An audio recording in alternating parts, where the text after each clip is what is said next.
There is this mad woman that usually roam around in the market, and anytime she sees me, she screams, "This is the woman who stole my beauty. Please return it back." My name is Amelia. I got married not too long ago, and to be honest, I thought my life had finally entered a peaceful season. My husband, David, was everything I prayed for in a man. He was caring, responsible, calm, and already doing well for himself. His family also welcomed me like their own daughter, so when I moved into his house after our wedding, I felt like God had answered my prayers. I was trying my best to become a good wife. I wanted our home to be warm. I wanted David to come back from work and meet food on the table. I wanted him to feel that marrying me was a good decision. That was why, on one ordinary afternoon, I dressed up and went to the market to buy foodstuffs. I wanted to cook something nice for him. Nothing strange was on my mind that day. I only carried my basket, entered my car, and drove to the big market. The market was crowded, as usual. Women were shouting prices. Customers were dragging bags of rice and onions. Children were running between shops. The smell of tomatoes, pepper, dried fish, sweat, and dust mixed together in the air. It was noisy, but it was the normal kind of market noise. I walked to a woman selling tomatoes and started pricing. "How much is this basket?" I asked. Before the woman could answer me, I heard a scream from behind. At first, I thought someone had been hit by a motorcycle or maybe thieves had entered the market. But when I turned, I saw a woman coming toward me. She was dressed in dirty rags. Bottles were tied around her waist with rope. Her hair was thick, rough, and scattered. Her face looked tired, dusty, and broken. People moved away from her as she came closer. Then she pointed at me and screamed again. "Yes, this is her! This is the woman who stole my beauty. Please return my face back to me." For a moment I could not move. I stood there with my mouth slightly open. My heart began to beat so fast that I could feel it in my neck. Me? Stole her beauty?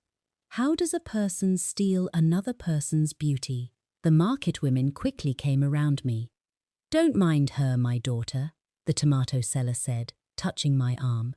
"She is not all right in the head. She has been like this for years."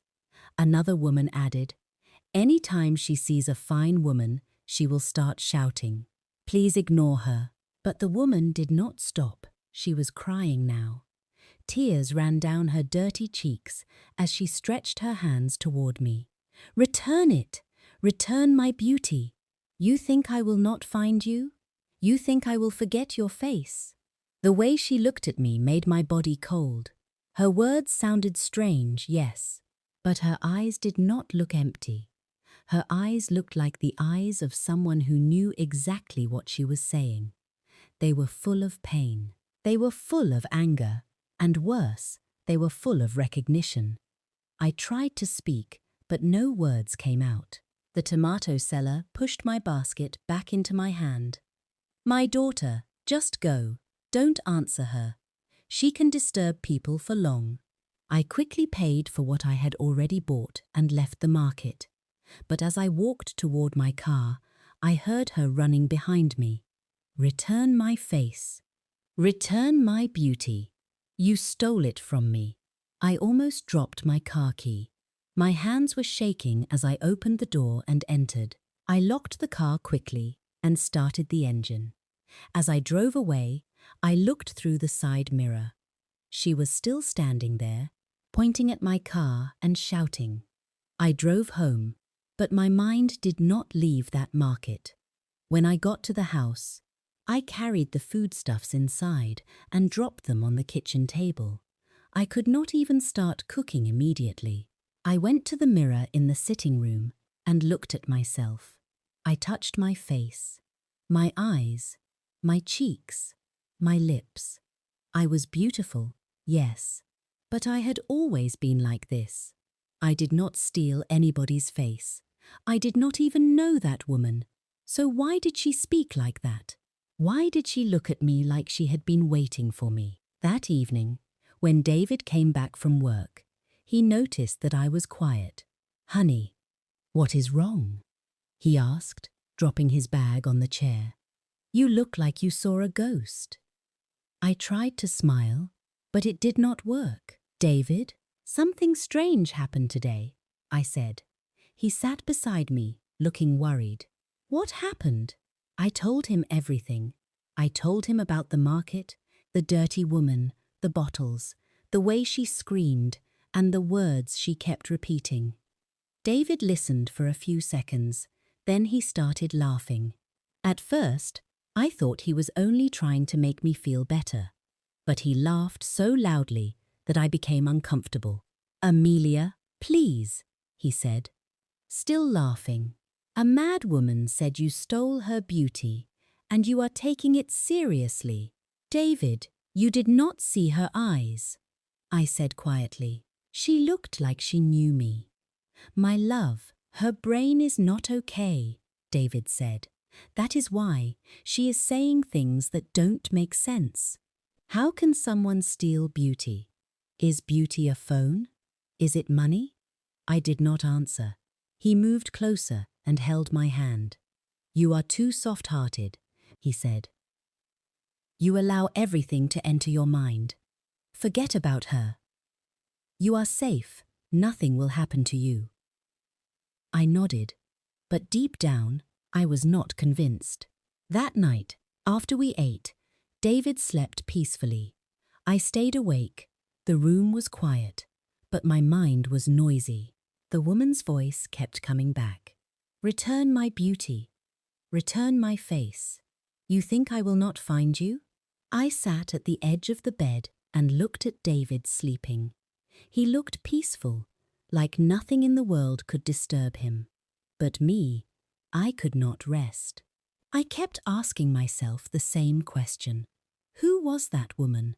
And why did she choose me? The next morning, I decided I would go back to the market. Not to buy anything.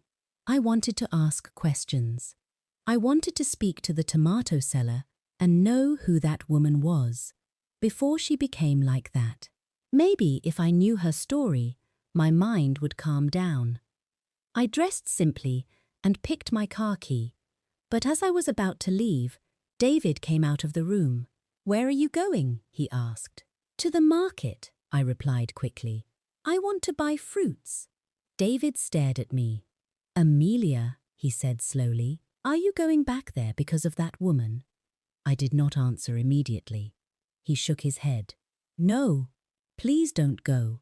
That woman embarrassed you yesterday. What if she attacks you today? You said she had bottles with her. People like that can behave in a way you don't expect." I knew he was making sense. I remembered the bottles around her waist. I remembered how she ran after me. "I just wanted to ask around," I said. "Ask around for what?" David replied. "My love, leave this thing alone. I don't want anything to happen to you." He came closer and kissed my forehead. "Stay at home. I will buy the fruits on my way back." I nodded. "Okay," I said softly. David smiled. "Good. I love you." "I love you too," I replied. After he left, the house became too quiet. I tried to clean. I tried to listen to music. I tried to watch television. But nothing worked. Every time I closed my eyes, I saw that woman's face. Around noon, I heard a loud bang from the front gate. I froze. Another bang followed. This one was louder. My heart jumped. I rushed to the veranda. Our two gatemen, Musa and John, were already standing near the gate with sticks in their hands. "Who is there?" Musa shouted. No answer. Then another bang. John moved closer and opened the small gate slightly to peep outside. The moment he looked, his face changed. He quickly shut it and locked it back. Both men turned and walked toward me. "Madam," Musa said, his voice shaking a little, "there is one dirty woman outside. I felt my stomach twist. What woman? I asked, even though my heart already knew the answer. John swallowed. The same kind of woman you described yesterday. She is wearing rags. She has bottles with her. My legs suddenly felt weak. What does she want? I whispered. Musa looked uncomfortable. Madam, she is shouting that you should come out. John added. She is saying you stole her beauty. The world around me became silent. For a few seconds, I could not hear the birds, the cars outside, or even my own breath. The woman from the market had found my house. How? The market was far from our estate. I drove home. I did not notice anybody following me. So how did she know where I lived? Then she screamed from outside the gate. Amelia, come out! Return my beauty! My blood ran cold. She knew my name. I grabbed the railing of the veranda to keep myself from falling. Musa and John looked at me, confused and scared. Madam, Musa said, should we call the police? I opened my mouth, but no answer came out. If we called the police, they would drag her away, yes. But what if she started shouting my name in front of everyone? What if neighbors gathered? What if people began asking questions? Questions I could not answer. No, I said quickly. Don't call anybody. Just lock the gate. Don't open it for her. Don't open it for anyone. Yes, ma, they said. The banging continued for almost 1 hour. The woman cried. She shouted. She called my name. She begged me to return what I took from her. Neighbors began peeping from their balconies. Some stood by their gates, whispering. I felt ashamed, even though I did not understand what I had done. I ran inside and locked the doors. My hands were shaking as I picked my phone and called David. The moment he answered, I burst into tears. David, she is here, I cried. Who is there? He asked. The woman from the market. She found our house. She is at the gate. She knows my name. David was silent for a moment. Then his voice changed. Lock every door. Stay inside. I am coming. David came home faster than I expected. He did not come alone. He came with security men. They forced the woman away from the gate while she screamed and struggled. I watched from the window, crying silently. Even as they dragged her away, she kept shouting one thing, Amelia, your time is almost up. Return my beauty. That evening, I could not eat. David tried to comfort me, but I could see fear in his own eyes too. This is no longer ordinary, he said quietly. How did she know this place? How did she know your name? I don't know, I said. David, I swear I don't know her. He looked at me for a long time. For the first time since our marriage, I saw doubt on his face. The next day, David went to work, but he could not focus. He later told his best friend, Tim, everything. Tim laughed at first, but when David told him the woman had traced me home and called my name, he stopped laughing. That one is different, Tim said. Maybe there is something behind it. David frowned. What do you mean? I mean, let me find her, Tim said. Let me talk to her. Sometimes people we call mad still carry real stories in their mouth. So Tim went back to the market. He asked questions until some traders pointed him toward the back of the market, where grains and gari were sold. There, he found her sitting near a broken wooden table. She looked hungry and tired, almost like a shadow of a human being. Tim bought food and walked toward her carefully. Madam, he said gently. She looked up. When she saw the food, her eyes softened a little. She collected it and started eating fast. Tim waited for a while before asking, "Why are you disturbing the woman called Amelia?" The woman stopped eating. Slowly, she lifted her head. "She stole my beauty," she said. Tim kept his voice calm. "What beauty? Explain it to me." Did she take something from you? The woman laughed, but there was no joy in the laugh. She knows what she took, the woman said. She can pretend to all of you, but she knows.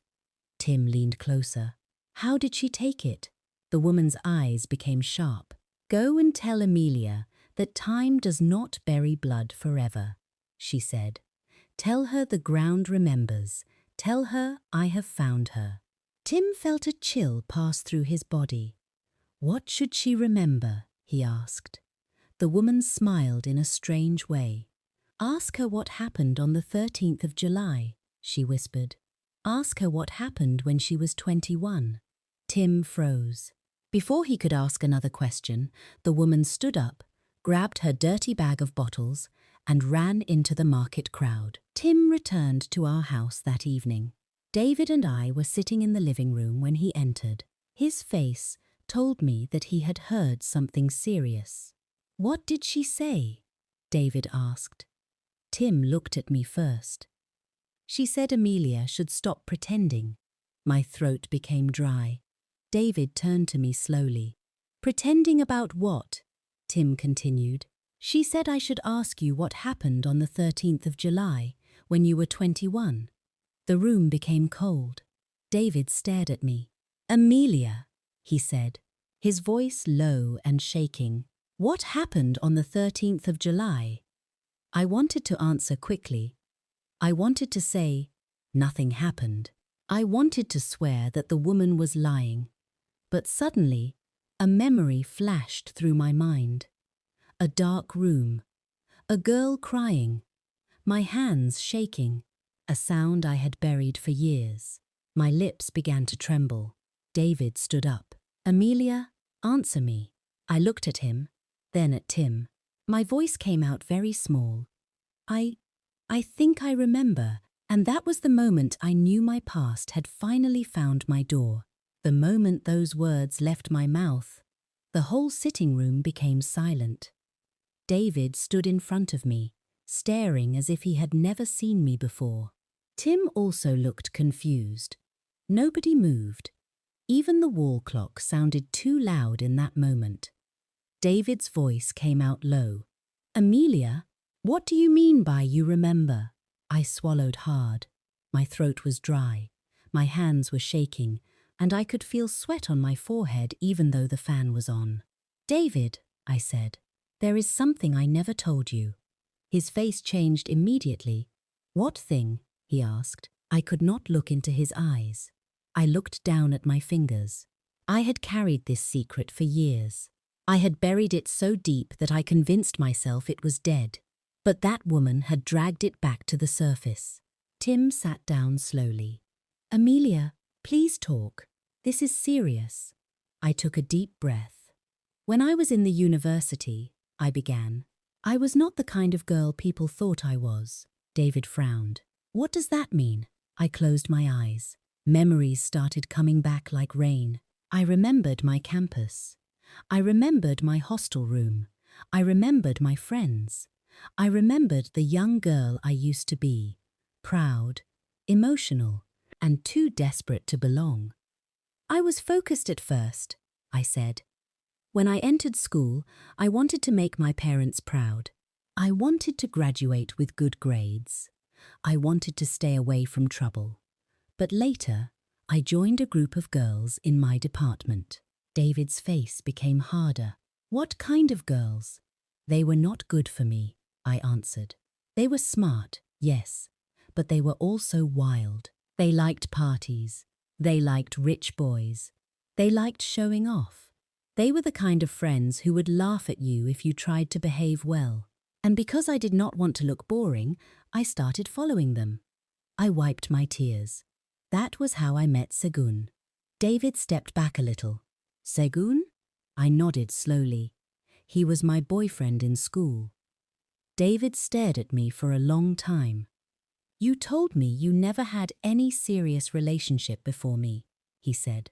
I know, I whispered. I lied. His eyes widened. You also told me you were untouched before marriage. My tears fell harder. I lied about that too. David placed his hand on his head. and turned away from me. I could see the pain on his face. It was not just anger, it was disappointment. Deep disappointment. "Amelia," he said. "Why?" "Because I was afraid of losing you," I cried. "When I met you, I wanted to start fresh. I wanted to become a better woman. I did not want my past to destroy the only good thing I had found." David shook his head. "So instead of telling me the truth, you built our marriage on lies." I could not answer. Tim spoke softly. "Let her finish, David." David sat down slowly, but he did not come close to me. I continued. "Segun was handsome. He had money. He had a car. Many girls liked him, and I felt special because he chose me. I was young and foolish. I thought love meant possession. I thought if a man loved me, nobody else should come near him." I paused. "One evening, I went to a shopping mall with my friends. That was where I saw Segun with another girl." David looked at me again. Was he cheating? "At that time, I thought so," I said. "But later, I found out they were just course mates. They were working on a project together." Tim sighed. "And that girl was the daughter of the woman from the market?" I nodded, crying. "Yes." The room became heavy. I could still see that girl in my mind. Her name was Bimpy. She was gentle, she was quiet. She was the kind of girl who minded her business and focused on her books. But I did not see all that then. I only saw her standing beside my boyfriend, and my jealousy turned me into another person. I went back to my friends and told them what I saw. I said, I was crying and angry. I told them Segun was cheating on me. Instead of calming me down, they made it worse. One of them said, "If you leave that girl, she will take your man." Another one said, "Fine girls like that pretend to be innocent, but they know what they are doing." I believed them. That was my first mistake. I allowed bad friends to pour fuel on a fire that was already burning inside me. "We plan to scare her," I said. David looked at me sharply. "Scare her with what?" I covered my face. "A gun." David jumped up. "A gun? Amelia, are you hearing yourself?" "I know," I cried. "I know it was evil. I know it was madness." But that night, I was not thinking clearly. My friends said we would only threaten her. They said she would leave Segun alone once she saw how serious we were. Tim's mouth opened slightly, but he said nothing. "We found out her hostel," I continued. "We went there that night. She was in her room, reading. She was sitting on her bed with books open in front of her. When we entered, she looked shocked. I could still hear her voice. 'Please, what is going on?' I did not listen. I was angry. I was shaking. I was holding a gun I had no business holding. My friends stood behind me, shouting and insulting her. I moved closer to her and said, "So you want to snatch my boyfriend?" She started crying. "No, please. Segun is just my coursemate. We are only working on a project. Please. I don't want trouble." But I was blind. Blind with jealousy. Blind with pride. Blind with the foolish belief that love was something you could fight for with violence. I raised the gun, I said, my voice breaking. I wanted to scare her. I swear, I wanted to scare her. David stared at me with disgust and fear. "But you pulled the trigger," he said. I could not speak for a few seconds. Then I nodded. "Yes," David shouted. "Jesus Christ, Amelia." He moved away from me like I was poison. "David, please," I cried. I did not mean to kill her. I panicked. My hand shook. Everything happened so fast. "But she died?" Tim asked quietly. I nodded. "She died." I fell to the floor. I ran away with my friends. We were all scared. Later, one of their uncles helped cover it up. Her death was treated like a campus attack. I left school for a while and came back later. Nobody connected it to me. David was breathing heavily. His eyes were red. So I married a murderer? That word entered my chest like a knife. David, please don't say that. What should I say? He shouted. You killed someone's child because of a boyfriend. Then you came into my life and pretended to be innocent. You lied to me. You lied to my family. You stood before God and made vows with blood on your hands. I could not defend myself. There was nothing to defend. Everything he said was true. I had done something terrible. I had stolen a life, and now the mother of that girl was roaming the streets, crying that I should return her beauty. At first, I thought she meant her face. I thought she meant physical beauty. But now I understood. Her daughter was her beauty, her hope, her joy, her pride. The one person she believed would lift her family. And I took that away. David picked up his car key. Where are you going? I cried. I need air, he said. David, please don't leave me. He looked at me with tears in his eyes. Amelia, I don't even know who you are. Then he walked out. Tim followed him, but before leaving, he looked at me and said, You need to prepare yourself. Secrets like this don't stay hidden forever. The door closed. I remained on the floor, crying like a child. For the first time in many years, I did not cry because I was afraid of being exposed. I cried because I finally understood the pain I had caused. The next morning, I went to my parents' house. I could not stay alone in that big house. Everywhere reminded me of David. His slippers were beside the bed. His towel was still in the bathroom. His favorite cup was on the dining table, but he was gone. When I got to my parents' house, my mother saw my face and screamed, Amelia, what happened? Where is your husband? I fell at her feet and started crying. My father came out from his study room, worried. Talk to us, he said. What is going on? I told them everything. I told them about the woman in the market. I told them about how she followed me to my house. I told them how Tim found her. I told them what she said about the 13th of July. Then I told them the truth about Bimpe. My mother covered her mouth with her wrapper. My God, she whispered. Amelia, you did this. My father sat down slowly. His face looked pale. I raised you better than this, he said. I know, Daddy, I cried. I know. I don't know what came over me. I was foolish. I was wicked. I was jealous. I destroyed an innocent girl. My father placed his hand on his chest, as if he was in pain. What is the woman's name? He asked. The market people call her Mrs. Eunice, I said. They said she used to be a teacher before her daughter died. The moment I said the name, my father stood up suddenly. What did you say? I looked at him. Mrs. Eunice. His eyes became wide. Eunice? Yes, Daddy. Do you know her? My father began to breathe heavily. My mother looked away. And from her expression, I knew she already knew something. My father sat down again. Amelia, he said slowly, I know that woman. I was shocked. How? He looked at me with tired eyes.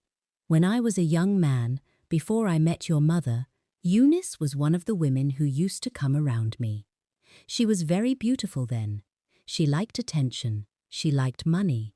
I was working hard and saving for a business, but she wanted me to spend the money on her. My father paused.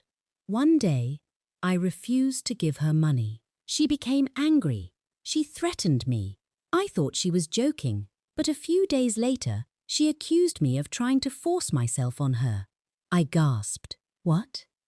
My mother nodded sadly. It was a lie, she said. Your father told me everything before we got married, my father continued. People believed her. I was arrested. I spent 4 years in prison for something I did not do. 4 years, Amelia. 4 years of my youth. 4 years of shame. 4 years of pain. I could not believe what I was hearing. The same woman whose daughter I had killed had once destroyed my father's life with a lie. My head started spinning. "No," I whispered. "Are you sure it is the same person?" My father stretched his hand. "Show me her picture." I opened my phone and showed him the picture I had taken secretly the day she came to my gate. My father stared at it for a long time. Then he gave a sad laugh. "Yes," he said, "that is Eunice." My mother began to cry. "The world is not as big as we think," she said. "Pain moves in circles when people refuse to do what is right." I sat there, confused and broken. Part of me wanted to say Eunice deserved her pain because of what she did to my father. But another part of me knew the truth. Her daughter did not deserve to die. Bimpe was innocent. Whatever Eunice did in her past, her child was not responsible for it. And I had no right to become a weapon of punishment. My father picked up his phone and called David. David did not pick at first. He called again. After the third call, David answered. My father spoke calmly. "David, please come. There is more you need to know." A few hours later, David arrived at my parents' house. His eyes were tired. He did not greet me warmly. He only sat down and listened. My father told him everything about Eunice. He told him how she lied against him. He told him how he went to prison. He told him how he suffered for a crime he did not commit. David listened quietly. When my father finished, David looked at me. "So this woman destroyed your father's life, and years later you destroyed her daughter's life." I nodded, crying. "It is like a circle of pain," my mother said. David rubbed his face. "No," he said, "we cannot leave it like this. Too many lives have been damaged. Too many secrets have been buried. This matter needs truth." I looked at him, afraid. "What do you mean?" He looked straight at me. "Amelia, you need to face what you did." My body went cold. "David, no," he said firmly. "I am not saying this because I hate you. I am saying it because if we hide this again, the curse of silence will continue. That woman needs the truth. Her daughter needs the truth. Your soul also needs the truth." My father nodded slowly. "He is right," I cried harder. "I am scared." David's voice softened a little. "I know, but fear is not greater than truth." The next day, we all went back to the market. My father, my mother, David, Tim, and I. We did not go with pride. We did not go to insult Eunice. We went to face the ugly past. When we reached the market, people recognized me immediately. Some started whispering. Others followed us from a distance. Eunice was sitting near a roadside stall, holding a torn bag. Her hair was scattered. Her clothes were dirty. But when she saw me, her eyes became sharp again. She stood up slowly. "You came," she said. I stepped forward, trembling. "Yes," I said. "I came." She pointed at me. "Have you brought back my beauty?" I began to cry. "No," I whispered. "I cannot bring her back." The market became quiet. Eunice's face changed. For once, she did not scream. She only stared. I knelt down in front of her. "I remember everything," I said. "Your daughter was innocent. I was jealous. I was foolish. I allowed bad friends and anger to control me. I came to her room that night. I held the gun. I pulled the trigger. I killed Bimpe." A loud gasp came from the crowd. Some people shouted. Others cursed me. David closed his eyes. My mother began to sob. Eunice stood still like a statue. Then suddenly, she let out a cry that sounded like it came from the bottom of her soul. "My child!" she screamed. "My Bimpe! My beauty!" She fell to the ground, rolling in the dust. I moved closer. "Please forgive me," I cried. I know I don't deserve it. I know sorry cannot bring her back. I know I have destroyed your life. But I am sorry. Eunice stopped crying for a moment and looked at me. You took my daughter, she said. You took my reason for living. You turned me into this. I know, I said. Then my father stepped forward. Eunice, he said. She looked at him. At first, she seemed confused. Then her eyes slowly changed. You, she whispered. My father nodded. Yes, it is me. Her lips began to shake. You remember me? He asked. Eunice looked away. My father's voice was calm, but it carried years of pain. You lied against me when we were young. You sent me to prison for 4 years for a crime I did not commit. You destroyed my name. You destroyed my youth. The crowd became noisy again. Eunice covered her ears. No, she cried. No. Yes, my father said. You know it is true. She started crying again. But this time, her cry was different. It was not only the cry of a mother who lost a child, it was also the cry of a woman who had been forced to look at her own past. My father continued, I am not happy that your daughter died.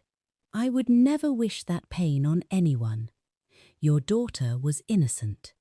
She did not deserve what happened. But today, you can see how lies and wickedness can travel from one life to another. You planted pain in my life, and pain later entered your own house. Eunice shook her head and cried. I am sorry, she said. I am sorry. I was young. I was greedy. I was angry. I lied against you because I wanted to punish you. My father looked at her for a long time. I forgive you, he said. Everyone became quiet. Even I looked at my father in shock. He continued, I forgive you, not because what you did was small, but because I refuse to carry you in my heart forever. Prison took 4 years of my life. I will not allow bitterness to take the rest. Eunice wept like a child. Then my father turned to me. Amelia, he said, now it is your turn to stop running. I knew what he meant. That same day, we went to the police station. I confessed. I told them everything about that night. I gave the names of the friends who were involved. I told them how the matter was covered up. I signed my statement with shaking hands. David stood outside the station. He did not promise me that everything would be fine. He did not lie to me. But before they took me in for questioning, he came close. Amelia, he said quietly, I don't know what will happen to our marriage. I don't know if I can heal from all these lies. But I am glad you finally told the truth, I cried. David, please don't leave me. He looked pained. I need time, he said, and you need to face justice. Those words hurt, but they were true. Months passed. The case was reopened. My old friends were found one after another. Some denied it at first, but when the truth started coming out, they began to confess. The people who helped cover the matter were also investigated. Eunice was taken to a care home with the help of some kind people, my parents, and a church group. She was no longer left to sleep in the market. She still cried for Bimpe sometimes, but at least she had food, shelter, and people watching over her. My father also took steps to clear his name officially. After many years, people finally heard the truth about what Eunice did to him. It did not return the years he lost, but it gave him peace. As for me, my life changed completely. I lost my freedom for some time. I lost my pride. I lost the perfect image I had tried so hard to protect. But inside that pain, I found something I had never really had before: truth. I wrote letters to Eunice many times. At first, she tore them. Later, she accepted one, then another. One day, she sent me a short message through my mother. I have not forgotten my daughter. I will never forget her. But I leave you in the hands of God. That was not full forgiveness, but it was more than I deserved. David visited me after a long time. He looked different. Older, quieter. We sat facing each other with a table between us. I prayed a lot, he said. I was angry for months. I hated what you did. I hated the lies. But I also saw that you chose to confess when you could have continued hiding. I looked down. I am sorry for everything. I know, he said. Can you ever forgive me? I asked. He was silent for a while. I am learning to, he said. But forgiveness does not mean everything returns to how it was before. I nodded. I understood. Some things, once broken, may never look the same again. But that does not mean healing is impossible. Years later, when I came out and started rebuilding my life, David and I did not rush back into marriage as if nothing happened. We started again slowly. This time, there were no lies, no pretending, no fake holiness, no hidden past. We went for counseling, we prayed, we talked, we cried. Some days were hard. Some days, David looked at me, and I could tell he was remembering everything. But we kept trying. I also started speaking to young girls in schools and churches. I told them my story without hiding the shame. I told them how jealousy can destroy a life. I told them how bad friends can push you into a pit. But you will be the one to bear the punishment. I told them that love is not control. Love is not violence. Love is not madness. I told them about Bimpe. I told them she was innocent. I told them that one wrong decision can follow you for the rest of your life. As for Eunice, she never became the woman she used to be. Pain had taken too much from her. But she no longer roamed the market shouting at strangers.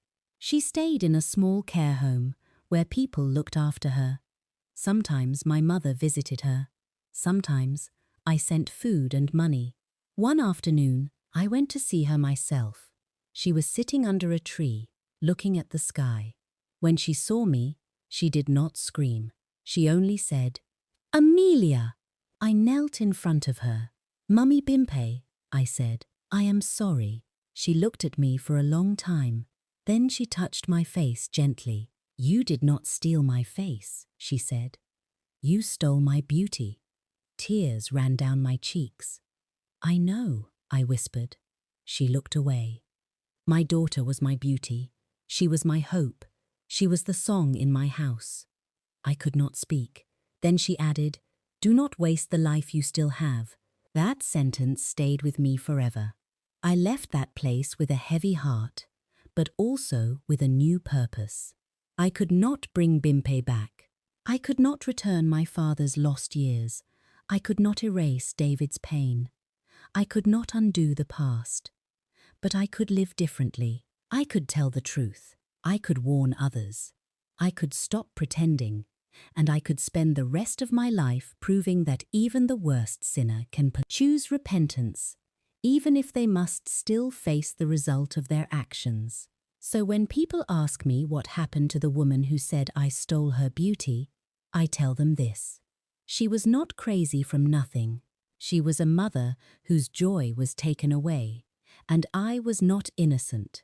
I was the reason her song turned into sorrow.